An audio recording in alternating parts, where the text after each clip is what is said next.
Hello, and welcome to the first year of WWE's ECW, the show where we take a look back at the first 52 episodes of WWE's re-envisioning of Extreme Championship Wrestling.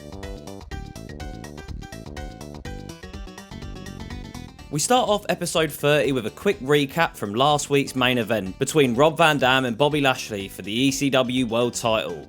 It was a good match overall, but had a wet fart of an ending which see the match called off after Van Dam hit a splash on Lashley. I like how they tried to make the splash spot look devastating and scary from this opening video package. To me, this just looks silly, like how did RVD or Lashley get injured from that? Well, regardless if they did or did not get injured, it couldn't have been that bad, because Joey Styles and Taz inform us that tonight, in the main event, we are getting Lashley vs Van Dam in a rematch for the title.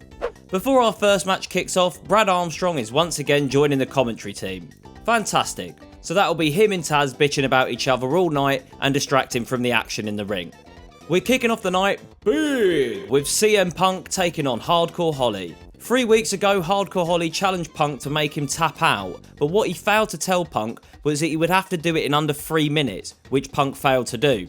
Thankfully in tonight's match, Punk doesn't need to worry about locking in the Anaconda Vice before any timer or clock runs down. The match starts off well for CM Punk, who tries a few times to lock in the Vice and finish the match early.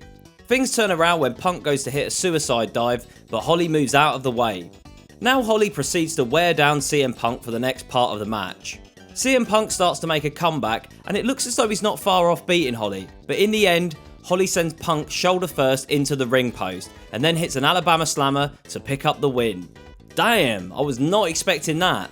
Throughout this match, the commentary team constantly mentioned the fact that Punk was still undefeated on the ECW weekly shows. Well, not anymore he isn't. Hardcore Holly ends Punk's undefeated streak on episode 30. Backstage, referee Mickey Henson informs Tess that his match is up next.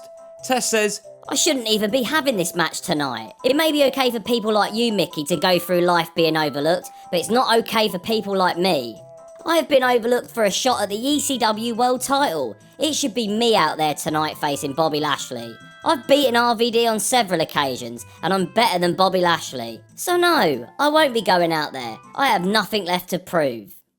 Next, Elijah Burke is out in the ring looking for a challenger to knock out. He says he's left the man bear Sylvester Turkai backstage, so who's going to step up? Eventually, Sandman's music hits and the beer-chugging arse kicker makes his way to the ring. There's a standoff between the two before it kicks off for a bit, with Burke hitting Sandman with some jabs and Sandman hitting Burke with some cane shots. After having enough of the cane shots, Burke exits the ring and walks away. For our next match, Great Khali is going up against Tommy Dreamer in an Extreme Rules match. Tommy is hoping to get some revenge tonight for the recent attacks from Khali over the past month. This match was absolute garbage. Utter shite. It was just Khali beating down Dreamer for 99% of the match, with Tommy managing to hit Daivari with a street sign at one point, but quickly being knocked out by Khali. I can't believe this match was advertised as an Extreme Rules match.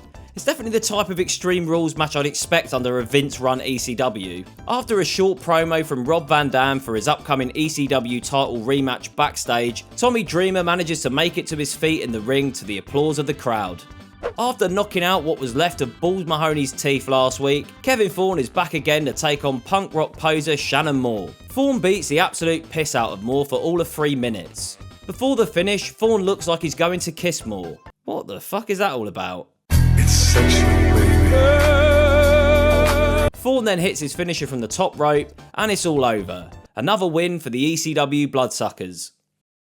Next week, the boys are in for a treat as ECW's resident exhibitionist Kelly Kelly returns to presumably shake her ass and get her clobber off. Nice. It's main event time, folks. Rob Van Dam is taking on champion Bobby Lashley for the title in a rematch. Let's hope this match has a better ending than last week. Once again, this was a good bout between Van Dam and Lashley. The majority of the match is 50-50, but things take a turn at the end in favour of the champ when RVD crashes leg first into the announce table. It looks like it's all over when Lashley hits RVD with a spear and sizes him up for a dominator. Then, out of nowhere, Andrew hits the champion with a chair shot and the match is over. Tess continues to attack Lashley and RVD with a chair. Well, that was a better ending than last week, that's for sure. I'm looking forward to seeing Test in the world title picture. I think a triple threat match between these three could be great. As for the rest of the episode, once again, I think it was pretty forgettable. Things have not been great since Vince has taken over full creative control of ECW. I'm going to give episode 30 2 out of 5 stars. Thanks again for watching, and I'll see you in the next one.